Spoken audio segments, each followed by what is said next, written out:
Paris was in a state of alarm. King ने अपने soldiers को ऑर्डर किया कि सिटी के अंदर चले जाओ, और लोगों में रूमर फैल रहा था कि अब किसी भी समय राजा के सोल्जर्स उनके ऊपर अटैक कर देंगे, और इसलिए बहुत सारे लोग जाके गवर्नमेंट बिल्डिंग्स पे अटैक करने लगे। और लोगों ने पेरिस के ईस्ट की तरफ बैस्टिल पे अटैक करने का सोच लिया। बैस्टिल राजा के तानाशाही रूल का प्रतीक था। उन्होंने बैस्टिल पे अटैक किया और वहाँ के कमांडर को मार दिया और वहाँ पे 7 प्रिजनर्स को रिलीज कर दिया। पर ऐसा क्या हुआ था 14 जुलाई 1789 को कि पेरिस के लोग इतना रिवोल्ट करने लगे। इनफैक्ट आज भी 14 जुलाई को हर साल बैस्टिल डे सेलिब्रेट करते हैं लोग। तो देखते हैं ऐसा क्यों हुआ था। In the first chapter of history, the French revolution. French society during the late 18th century. France की सोसाइटी 18th सेंचुरी में 3 एस्टेट्स में डिवाइडेड थी। फर्स्ट एस्टेट्स में क्लर्जी आते थे, यानी कि चर्च। सेकेंड एस्टेट में किंग और उसकी फैमिली, और थर्ड एस्टेट में बाकी पूरे लोग आते थे, जैसे बिजनेसमैन, लॉ मेकर्स, किसान या फिर जो काम करते हैं। फ्रांस की पॉपुलेशन के 90% लोग किसान थे, पर इसका मतलब ये नहीं था कि किसान के पास सबसे ज्यादा जमीन थी। 60% जमीन फर्स्ट एस्टेट और सेकेंड एस्टेट के पास थी, और जो भी रिच मेंबर्स थे थर्ड एस्टेट के, उनके पास थी। तो थर्ड एस्टेट के साथ बहुत ही बुरा होता था, जैसे कि पूरे टैक्सेस इन्हीं को देने पड़ते थे। फर्स्ट एस्टेट और सेकेंड एस्टेट आराम से जीते थे। उनके पास ये प्रिविलेज था कि उनको कोई भी टैक्स नहीं देना पड़ता था। और इतना ही नहीं, डायरेक्ट टैक्स जैसे टाइल और बहुत सारे इनडायरेक्ट टैक्स, टोबैको और सॉल्ट पे उनको देना पड़ता था। और उनको किंग को अलग से फ्यूडल ड्यूज देने पड़ते थे, और पीजेंट्स ऑब्लाइज थे किंग के लिए काम करने के लिए, इन आर्मी या उनके घर पे या उनके खेत पे या कोई रोड बनाने के लिए। और चर्च भी पीजेंट से टैक्स लेते थे, जिसको टाइद कहते थे। तो इसका मतलब ये नहीं है कि थर्ड एस्टेट बड़े आराम से ये सब टैक्सेस देता था। They did revolt. उन्होंने बड़ा प्रोटेस्ट किया कि हमें टैक्स नहीं देना और हमें फूड सिक्योरिटी चाहिए, हमारे पास खाने की कमी है। पर ये सब जो भी रिवोल्ट थे, ये सब हमेशा शांत करा दिए जाते थे। ये कोई भी ऑर्गेनाइज तरीके में नहीं होता था। पर जैसे जैसे लोगों की इनकम बढ़ रही थी, वो एजुकेटेड हो रहे थे और उनके पास नए आइडियाज आ रहे थे, देन पीपल स्टार्टेड रियलाइजिंग कि कोई भी पर्सन की इम्पोर्टेंस इसलिए नहीं होनी चाहिए क्योंकि वो कोई पर्टिकुलर फैमिली में पैदा हुआ है, बल्कि किसी भी इंसान की इम्पोर्टेंस उसकी सोशल पोजीशन पे डिपेंड करनी चाहिए। तो फ्रेंच सोसाइटी के फिलोसोफर्स जैसे जॉर्ज रूसो या फिर जॉन लॉक, दे बिलीव्ड कि फ्रीडम होनी चाहिए, इक्वल लॉज होने चाहिए एंड अपॉर्चुनिटीज मिलनी चाहिए सबको, ना कि सिर्फ रिच मेंबर्स को। इनफैक्ट जॉन लॉक ने अपनी बुक ट्रू ट्रीटिसेस ऑफ गवर्नमेंट में लिखा कि राजा के पास कोई भगवान ने उनको राइट्स नहीं दिए कि वो जो चाहे कर सकते हैं। इनफैक्ट सबके पास राइट होना चाहिए। वैसे राजा से याद आया, 1774 में फ्रांस के राजा बने लुई 16 और उनकी शादी ऑस्ट्रिया की प्रिंसेस मैरी एंटोनेट से हुई थी। जब लुई 16 फ्रांस के राजा बने, ही thought he'll get a lot of money, but उनके राजा बनते वक्त फ्रांस के पास पैसों की बहुत कमी थी। और ऐसा क्यों हुआ जानते हैं। Cost of maintaining extravagant court at the immense palace of Versailles. इतना आलिशान सब महल था उनका वर्साई का, तो उसके रख रखाव के लिए ऑफ कोर्स बहुत सारा पैसा चाहिए, प्लस बहुत सारी वॉर्स हो रही थी। इनफैक्ट लुई 16 के टाइम पे फ्रांस ने अमेरिका की 13 कॉलोनीज को इंडिपेंडेंस दिलाई ब्रिटेन से। फ्रांस के ऊपर ऑलरेडी 2 बिलियन लीवर का डेट था, और 13 अमेरिकन कॉलोनीज को इंडिपेंडेंस दिलाने के बाद एडिशनल 1 बिलियन लीवर का डेट हो गया। और फ्रांस के स्टेट को जो लोन दिए थे क्रेडिटर्स ने, उन्होंने भी रेट ऑफ इंटरेस्ट बढ़ा के 10% कर दी, जिसकी वजह से ज्यादातर पैसा रेट ऑफ इंटरेस्ट चुकाने में चला जाता था। और इतना ही नहीं, army, court, universities, government offices, इन सब के लिए भी पैसे चाहिए। सो राजा ने सोचा चलो टैक्स बढ़ाते हैं। The struggle to survive. France में 1715 में 23 मिलियन लोग थे, पर 1789 तक आते आते 28 मिलियन लोग हो गए फ्रांस में, जिसकी वजह से खाने का दाम बहुत तेज से बढ़ने लगा। इनफैक्ट पॉपुलेशन बहुत तेजी से ग्रो हो रही थी, पर फूड प्रोडक्शन इतना तेजी से नहीं बढ़ पाया, जिसकी वजह से जो ब्रेड था उसका प्राइस बहुत ज्यादा बढ़ गया। पर जितनी तेजी से प्राइस बढ़ रहा था, लोगों की इनकम उतनी तेजी से नहीं बढ़ पाई, और इसी की वजह से वहाँ पे सबसिस्टेंस क्राइसिस होने लगी। The outbreak of the revolution. राजा ने सोचा तो ये कि चलो टैक्सेस बढ़ाते हैं, पर उस समय फ्रांस में राजा अपने आप टैक्सेस नहीं बढ़ा सकता था, उसको एस्टेट्स जनरल की मीटिंग बुलानी पड़ती थी। एस्टेट्स जनरल एक पॉलिटिकल बॉडी थी जिसमें तीनों स्टेट्स अपने अपने रिप्रेजेंटेटिव्स भेजते थे और सिर्फ मोनार्क ये मीटिंग बुला सकता था। लास्ट टाइम एस्टेट्स जनरल की मीटिंग फ्रांस में बुलाई गई थी 1614 में। तो लुई 16 ने 5 मई 1789 को एस्टेट्स जनरल की मीटिंग बुलाई, जिसमें 300 मेंबर्स फर्स्ट एस्टेट से, 300 मेंबर्स सेकंड एस्टेट से और बाकी 600 लोग थर्ड एस्टेट से आए। और इन तीनों एस्टेट का एक एक वोट था,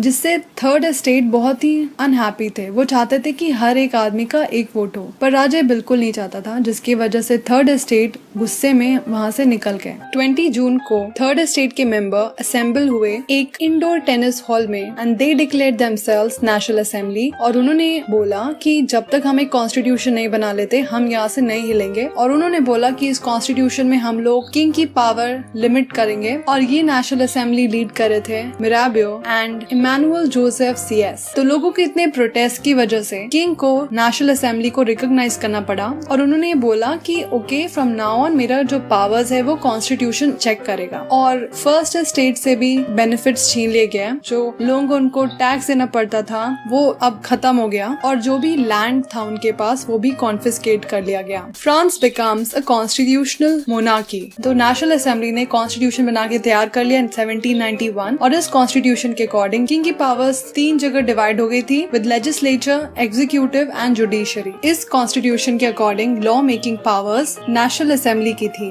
national assembly indirectly elected body थी, यानी कि जो एक्टिव सिटीजन्स हैं वो पहले इलेक्टर्स चुनते हैं और उसके बाद वो इलेक्टर्स वोट करते हैं नेशनल असेंबली के मेंबर्स को चूज करने के लिए। तो ऐसा नहीं था कि थर्ड स्टेट के सारे लोग वोट कर सकते थे, सिर्फ मेन वोट कर सकते थे, वुमेन नहीं। और वो भी सारे मेन भी नहीं वोट कर सकते थे, उनको 25 साल से ज्यादा का होना था। सिर्फ टैक्सेस देने वाले लोग ही वोट कर सकते थे और वो टैक्स 3 दिन के लेबर की वेज के मिनिमम तो होना ही था। और जो इस कंडीशन को नहीं मीट करते थे वो पैसिव सिटीजन होते थे, यानी कि वो वोट नहीं दे सकते थे। तो ये जो कॉन्स्टिट्यूशन था इसके अकॉर्डिंग लोगों को राइट टू लाइफ मिली, freedom of speech, freedom of opinion और equality before law. France abolishes monarchy and becomes republic. तो इसके पहले कि हम आगे बढ़े, let's know the difference between monarchy और रिपब्लिक। मोनार्की उसको बोलते हैं जब हमारे हेड ऑफ स्टेट कोई किंग या फिर क्वीन होता है और वो जगह कोई और नहीं ले सकता, सिर्फ उनके खानदान का ही व्यक्ति ले सकता है। जैसे कि यूनाइटेड किंगडम में जो क्वीन है वो है हेड ऑफ स्टेट और जो नेक्स्ट हेड ऑफ स्टेट बनेगा वो भी उनकी फैमिली का होगा। और रिपब्लिक वो होती है जब हेड ऑफ स्टेट को लोग चुनते हैं या तो डायरेक्टली या फिर इनडायरेक्टली। जैसे इंडिया, हम लोग रिपब्लिक हैं क्योंकि हमारे जो हेड ऑफ स्टेट है यानी कि हमारे प्रेसिडेंट वो वोट के थ्रू आते हैं। तो फ्रांस में क्या हुआ, फ्रांस मोनार्की से रिपब्लिक कैसे बना और राजा का क्या हुआ? तो राजा ने हाँ तो किया था कि वो कॉन्स्टिट्यूशन मान रहा है और अपनी पावर्स को लिमिट करने के लिए भी रेडी था, बट उसने सीक्रेट नेगोशिएशंस किए अपने आसपास की कंट्रीज से, क्योंकि कोई भी राजा नहीं चाहता था कि उनकी पावर्स कम हो। उसके पहले कि ये राजा कुछ कर सकते, नेशनल असेंबली ने वॉर डिक्लेयर कर दी ऑस्ट्रिया और रशिया के अगेंस्ट। और लोग भी बहुत ज्यादा मात्रा में लड़ने के लिए तैयार हो गए, क्योंकि वो ये देख रहे थे कि अब ये राजा और लोगों के बीच की लड़ाई है और हमें ये प्रिविलेज का सिस्टम खत्म करना है। जो 1791 का कॉन्स्टिट्यूशन था इसमें रिच मेंबर्स जो थे उनको ज्यादा महत्व दिया गया एज कम्पेयर टू जो गरीब थे, जो किसान थे। तो अपनी आवाज सुनाने के लिए लोगों ने पॉलिटिकल क्लब्स बनाए जिसमें अलग अलग विचार के लोग अपनी अपनी बातें बताते थे ताकि उनकी बातें गवर्नमेंट सुने। ऐसा ही एक क्लब था जैकोबिन क्लब, जिसके लीडर थे मैक्सिमिलियन रॉबर्सपियर और इनकी एक पर्टिकुलर ड्रेस थी जो उनको अलग करती थी विद अदर पीपल। तो जब ब्रेड का प्राइस बहुत ज्यादा बढ़ने लगा तो लोग बड़ा ही रिवोल्ट करने लगे और जैकोबिन क्लब ने प्लान किया कि राजा के पैलेस में घुस के राजा को बंदी बना लेना। और नेशनल असेंबली ने वोट किया to imprison the royal family और वापस से इलेक्शन हुए और इस इलेक्शन में 21 साल या उससे ज्यादा की उम्र के लोग वोट कर सकते थे, पर अब की बार भी सिर्फ मेल ही वोट कर सकते थे, फीमेल्स नहीं। और ये जो नया बॉडी इलेक्ट होके आई इसको नेशनल कन्वेंशन बोला गया और 21 सितंबर नवंबर 1792 में इस नेशनल कन्वेंशन ने मोनार्की अबॉलिश करी और फ्रांस को एक रिपब्लिक घोषित किया और 21 जनवरी 1793 में फ्रांस के राजा लुई 16 को गिलोटिन से उनका सर काट दिया गया। 1793-1794 में नेशनल कन्वेंशन में जैकोबिन क्लब की गवर्नमेंट फॉर्म हुई और इस पीरियड को रेन ऑफ टेरर कहते हैं क्योंकि मैक्सिमिलियन रॉबर्सपियर ने बहुत ही सीवियर कंट्रोल करा और बहुत ही बुरी पनिशमेंट देने लगे। जो भी उसके एनिमीज थे, चाहे वो एक्स नोबेल्स हो या क्लर्जी या फिर अदर पॉलिटिकल पार्टीज के मेंबर या फिर उसकी खुद की पार्टी के मेंबर्स, जिसको भी वो पसंद नहीं करता था उसको वो अरेस्ट करवाता था, इम्प्रिजन करता था और एक रेवोल्यूशनरी ट्रिब्यूनल देखता था कि अगर वो पर्सन गिल्टी है तो उसको गिलोटिन्ड कर दिया जाता था। पर जैकोबिन क्लब ने एक बहुत अच्छी चीज करी थी, that they abolished slavery। तो स्लेवरी क्या थी? फ्रांस की जो कॉलोनीज थी कैरेबियन में, जैसे मार्टिनिक, ग्वाडेलोप या फिर सैन डोमिंगो, यहाँ से चीजें इंपोर्ट होके आती थी फ्रांस में, जैसे टोबैको, इंडिगो, शुगर या फिर कॉफी। तो ये सारी चीजें बनाने के लिए वहाँ पे लेबर्स की जरूरत थी, पर यूरोप से कोई भी वहाँ पे काम करने को जाने के लिए रेडी नहीं था। तो इसलिए ट्रायंगुलर स्लेव ट्रेड की शुरुआत हुई। इसमें क्या होता था, फ्रांस के दो इम्पोर्टेंट पोर्ट नैंटिस या फिर बॉडी एक्स से ट्रेडर्स निकलते थे और अफ्रीकन कोस्ट पे जाके लोगों को खरीदते थे और उनको फिर बोट में बहुत ही दयनीय स्थिति में लेके आते थे कैरेबियन, वहाँ पे उनसे काम करवाते थे और फिर इंडिगो, टोबैको, शुगर, कॉफी, ये सब चीजें वापस से लेके वो फ्रांस में आते थे। तो ये स्लेवरी ऑफ कोर्स बहुत बुरी थी और नेशनल असेंबली में ये बात हुई थी कि स्लेवरी को हटाया जाए, पर ये नहीं हुआ। पर कन्वेंशन ने स्लेवरी अबॉलिश करके एक अच्छा काम किया।